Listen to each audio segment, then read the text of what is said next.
Okay, so thank you all so much for coming to my presentation. My name is Olivia. I use she, her pronouns, and I'm going to be talking to you today about critical race theory, or CRT, its history, its transition into educational practice, and its current and future uses in LIS instruction. This presentation is the result of a pretty thorough lit review, so I'm excited to share what I've learned with all of you. By the end of the session, you should be able to identify the key elements of critical race theory, critique the ways in which critical race theory has and has not been used within library instruction settings, and brainstorm some future applications of critical race theory within information literacy pedagogy. Before we really dive in, I'd love to do a little text in activity. So I'd love to hear from you. What do you already know about critical race theory or critical race theory and instruction? Or if this is your first introduction, that is also fine. I'd love to hear that too. And you can write as much as you would like. You don't need to just say things like, I know a good amount or not much. Like, tell me a little more. I want to have, a bit of a discussion with everyone. So instructions for responding are on the slide. I'm also going to put a link in the chat to get to the activity.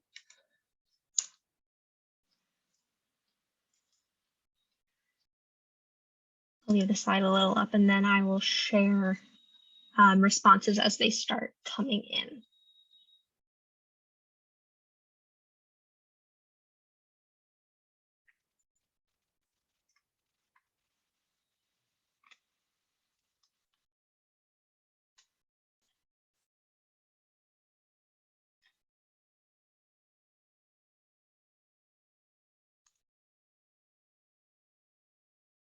Okay, so are we all seeing the answers screen now?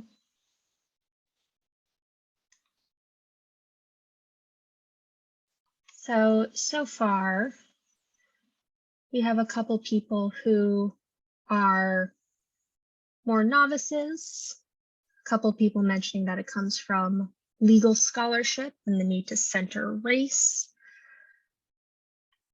understanding fundamentals, but not feeling so comfortable with the theory to consistently include it in teaching.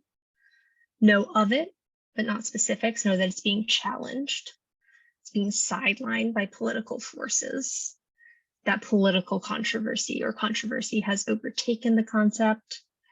It's being judged. Absolutely. Not so much about instruction, but know about CRT in general. It's the idea that white supremacy is the water we swim in, not the water itself. Critically examining social structures and institutions that have racism embedded within them. These are all great answers. Thank you for sharing.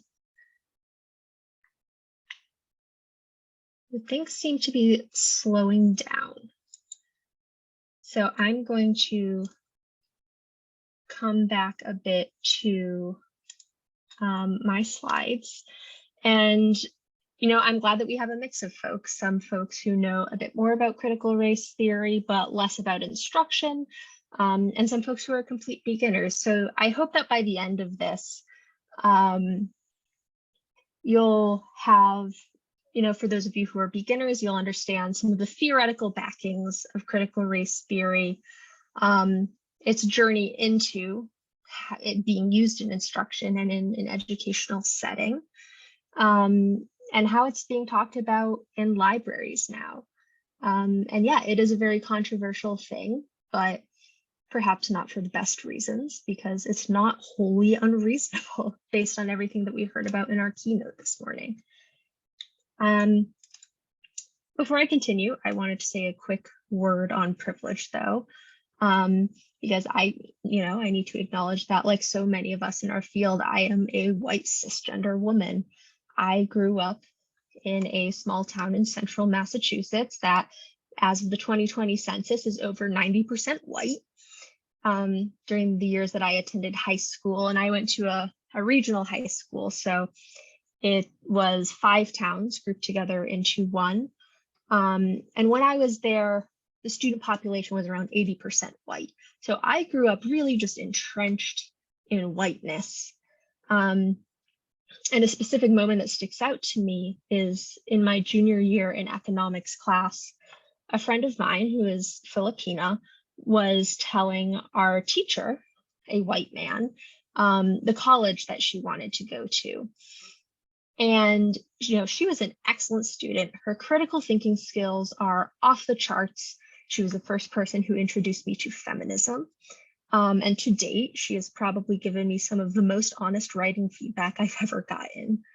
But his response to her for her top choice of where she wanted to go to college was, "Oh, well, you'll definitely get in because they need you for affirmative action." And I remember seeing the look on her face and feeling something gnawing in the pit of my stomach, and that something was off in that interaction, but I had absolutely no language to describe or understand what was happening there. It was only in hindsight that I was really able to understand that really explicit racialized microaggression that happened in that moment and how horrendous that must have been for my classmate. After high school, I attended an elite liberal arts college in Western Massachusetts, which, while it remained a predominantly white institution, heavily marketed diversity to all incoming students. During my sociology major, I learned to think critically about systems of inequality and oppression, including racism. I also learned immensely from students on campus, and especially students of color, who had to learn how to navigate a school that was explicitly not built for them. My undergraduate experience was where I first started to unpack the immense privilege that I bring to my life and my interactions as a white person.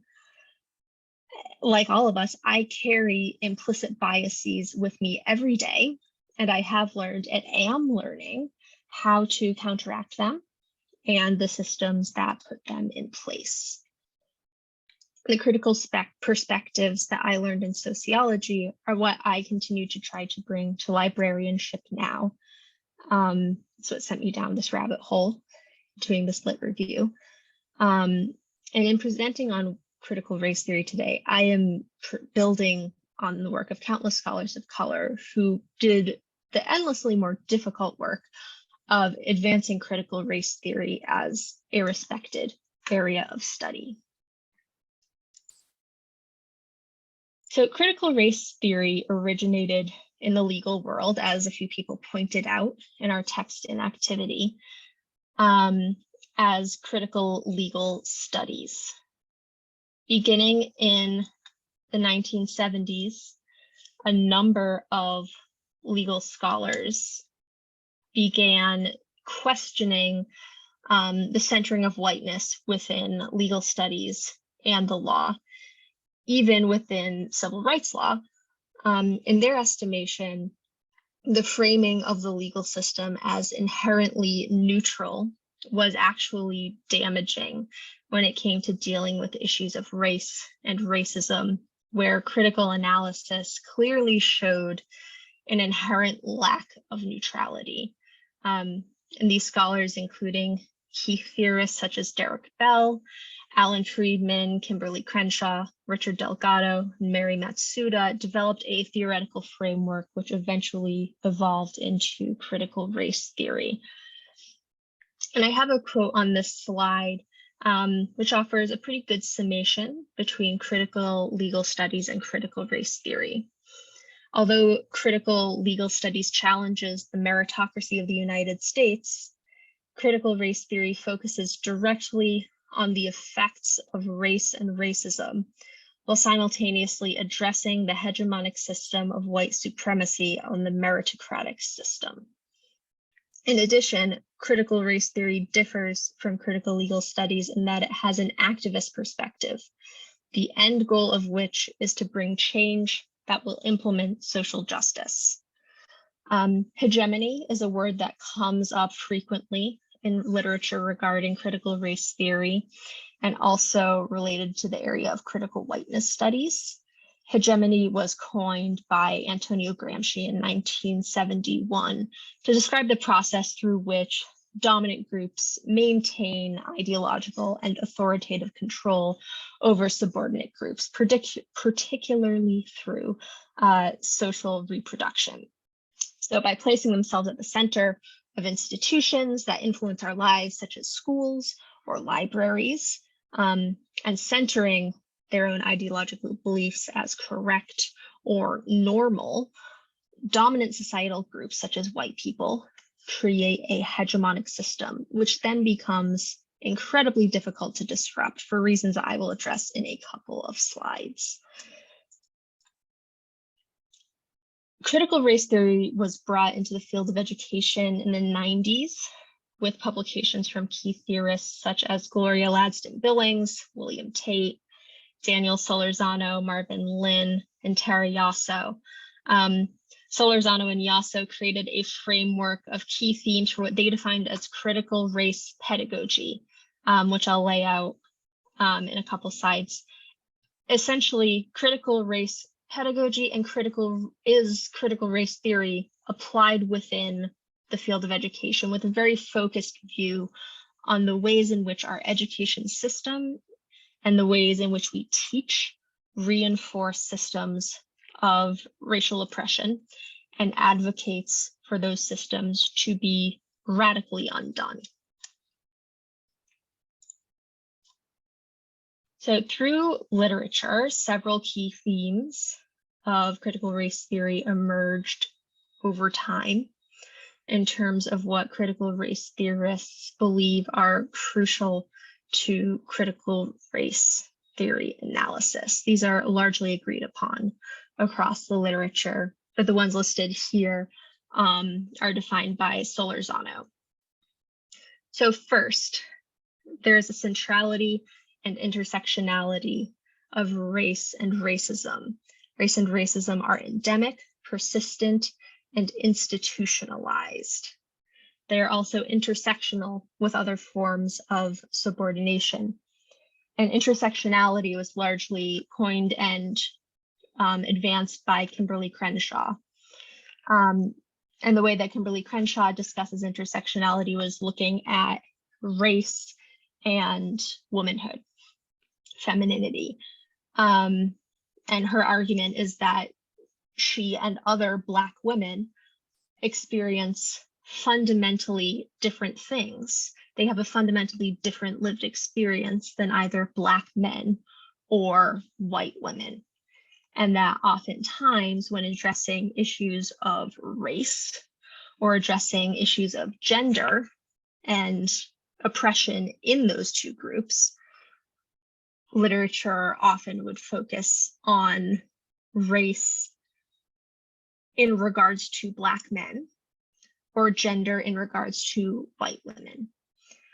And thus, Black women and their individualized lived experiences were inherently excluded from those discussions. So she produced a lot of scholarship on that concept. It has expanded beyond race and gender at this point in time, but that's largely where it started. Second, critical race theory poses a challenge to dominant ideology, specifically some ideologies of objectivity, meritocracy, neutrality, and colorblindness, as these ideologies camouflage the power and privilege of dominant groups. So remember that hegemony, they want to challenge those systems of hegemony. There is a commitment to social justice. They want to end racism as well as all other forms of subordination. There is a centrality of experiential knowledge through a method known as counter storytelling.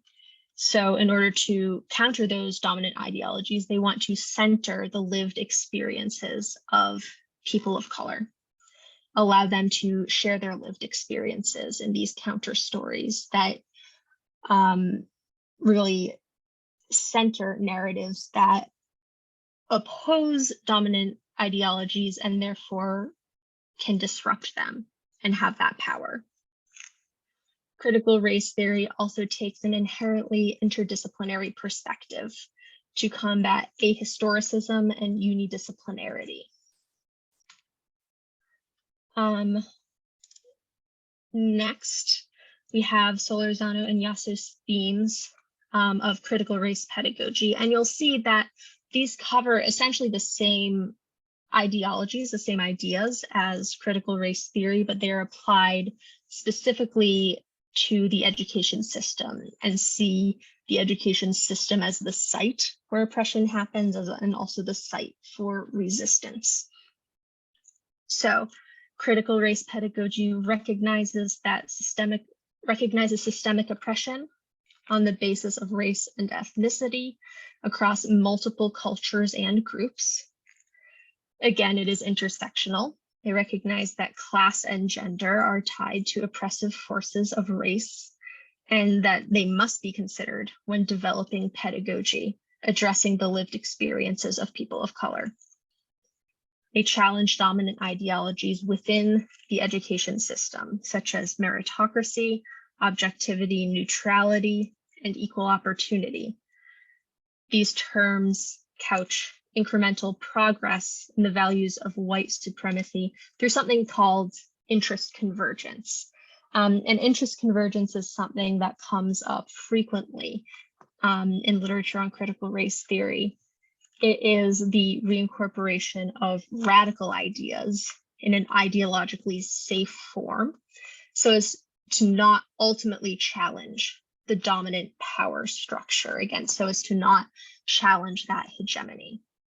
An example of this that is happening a lot right now that does not have to do with race, but corporate pride is definitely an example of interest convergence.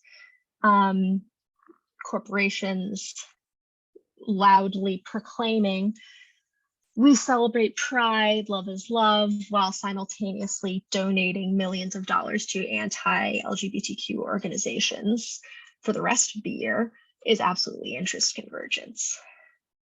A radical movement, a radical idea, the queer rights movement has been reincorporated into something that is ultimately meaningless except for publicity.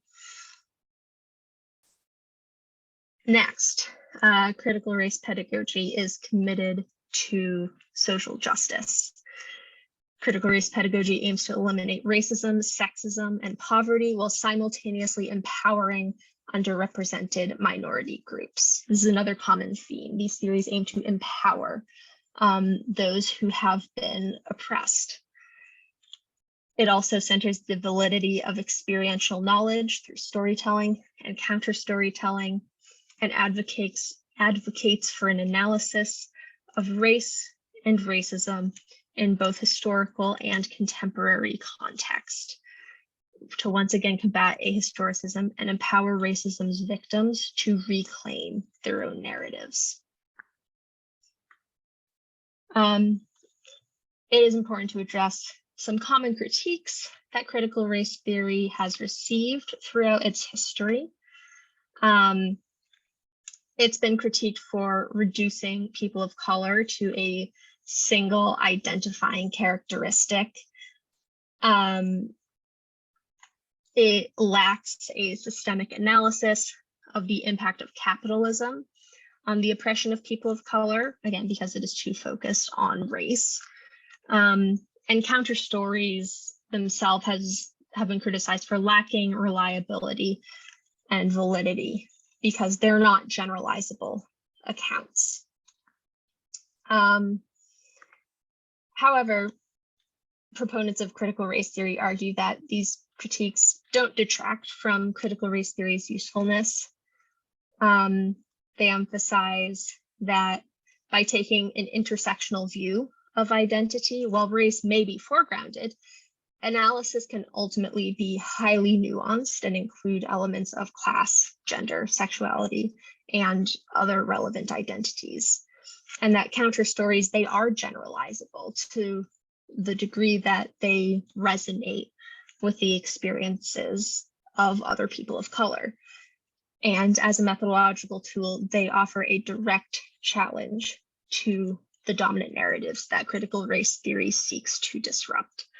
And you'll notice that the little Pondo is cited on both sides of the slide, and it's because that article did a great job of laying out both the critiques and the rebuttals of critical race theory analysis. So killing two birds with one stone there.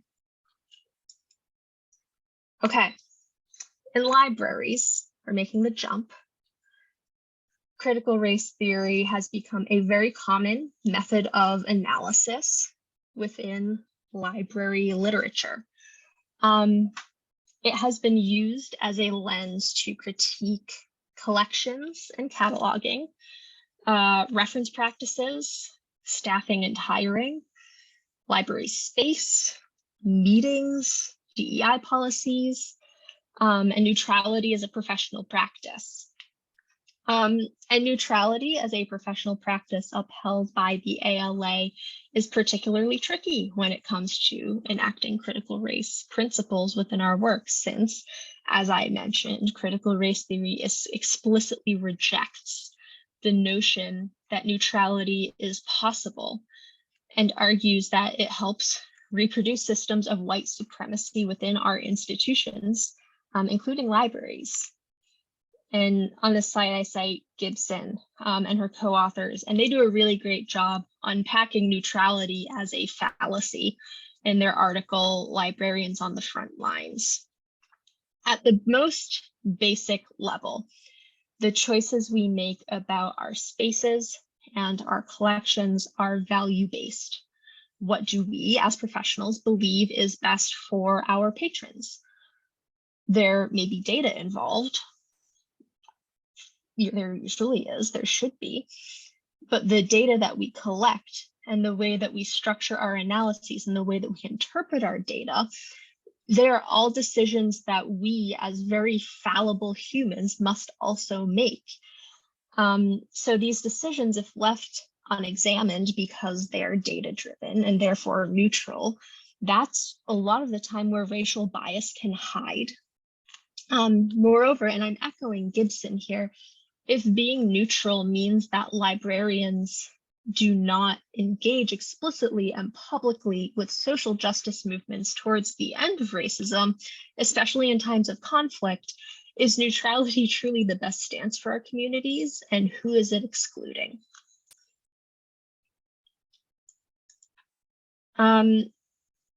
Critical race theory in library instruction, honestly, I did not find a lot that dealt with this explicitly. What I found was published very recently, within the last handful of years. There are common frameworks within instruction that come close to integrating critical race theory, are Crit Lit and critical pedagogy. But these practices aren't without critiques themselves. Brown and co-authors critique Crit Lit specifically for refusing to turn a critical eye inward toward the LIS field, thereby refusing to critique how white supremacy has been reproduced. Leung and Lopez McKnight argue that library instruction cannot be critical if it is ignoring the embedded white supremacy within LIS and within our classrooms.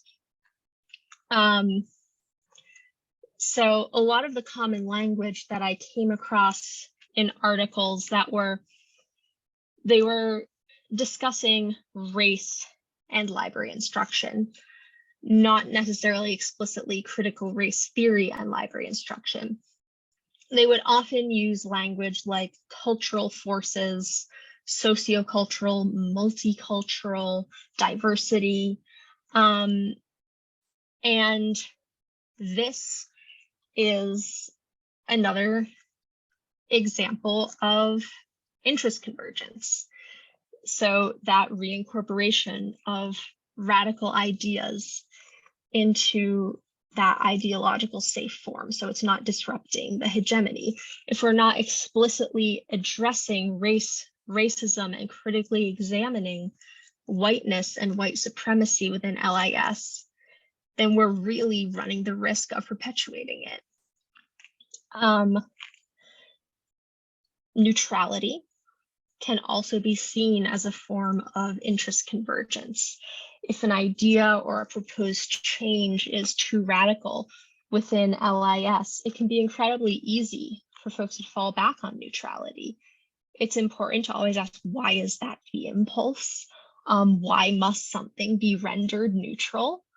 And so for a degree with the arguments set forth in critical race theory, it's because the hegemony of white supremacy needs it to be neutralized in order to maintain power. An example of interest convergence that I saw brought up in the keynote chat, the comment came from Elizabeth Nicholson, and she made the point that ALA was making the space for critical discussions like the one we were having this morning in the keynote without really taking meaningful action. So it's the idea of lip service, that yes, come speak at our conference, but then what happens? Nothing, because it's platforming without, and you're checking the box. Something else that has really been critiqued for interest convergence is multicultural education, even if it had at one point really radical roots. Critical legal studies scholars similarly argue that early civil rights law focused too much on incremental change, and multiculturalism and multicultural education are similarly focused on incorporating liberal ideology into existing structures. So at the secondary education level, this might look at sort of a show and tell of cultural artifacts. The post-secondary level, I know I see this a lot in, multicultural identity days or months, Black History Month, AAPI Heritage Month, etc. And while the representation that comes from these days is important, they don't actually do anything to promote radical changes or new paradigms in education. And thus they're very easily reappropriated by the hegemonic whiteness present in our educational system.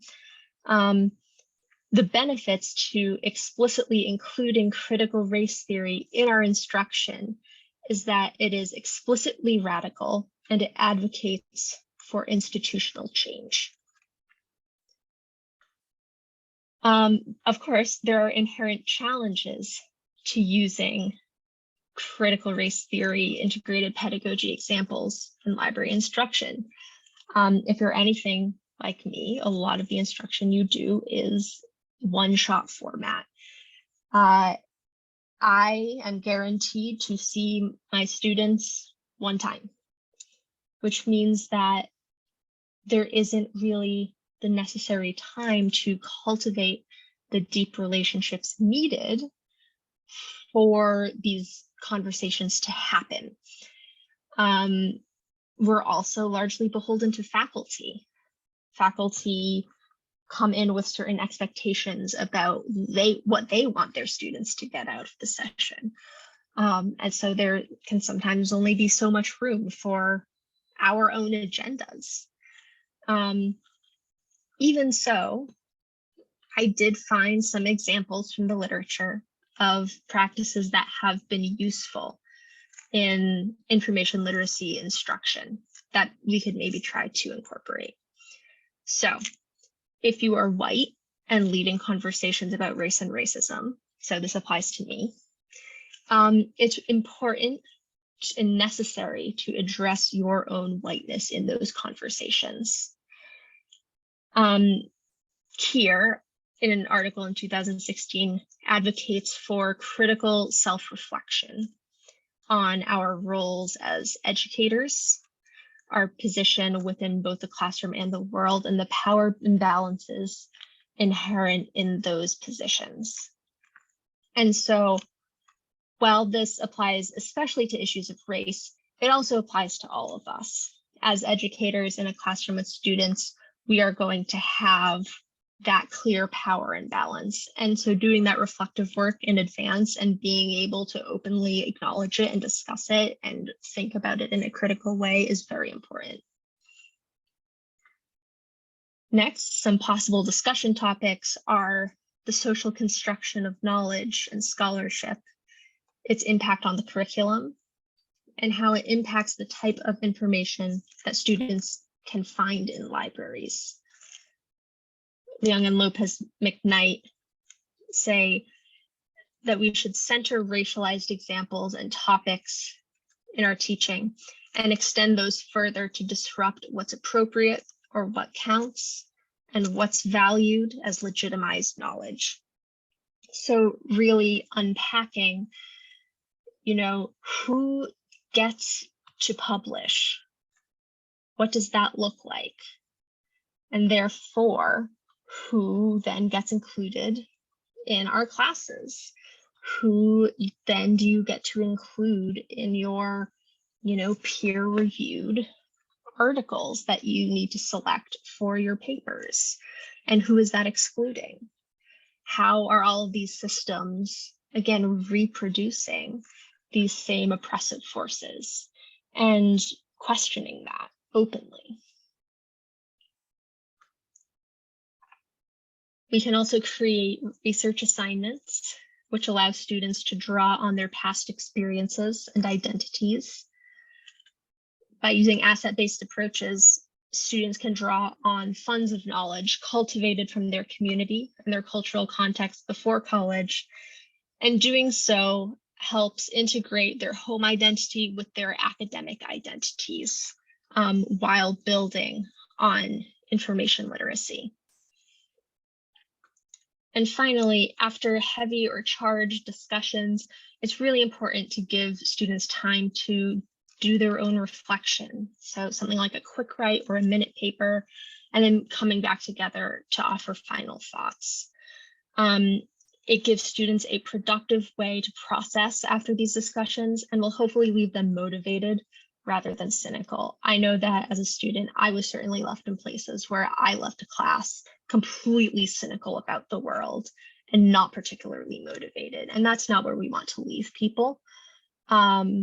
Certainly teach them how to critique things, but also make them feel like they can take action and that they have power within this system.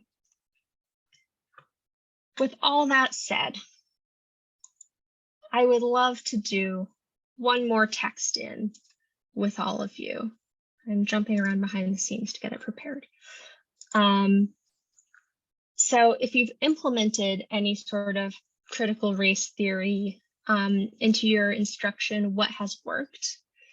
And if you're a newcomer, what of these methods that we've discussed today might you like to try, or if anything's resonated with you?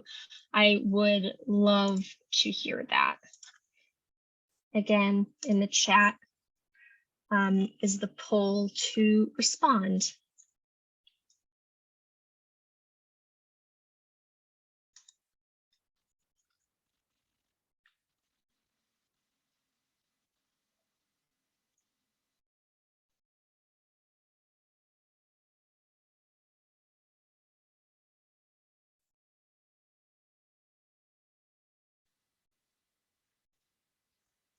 Okay.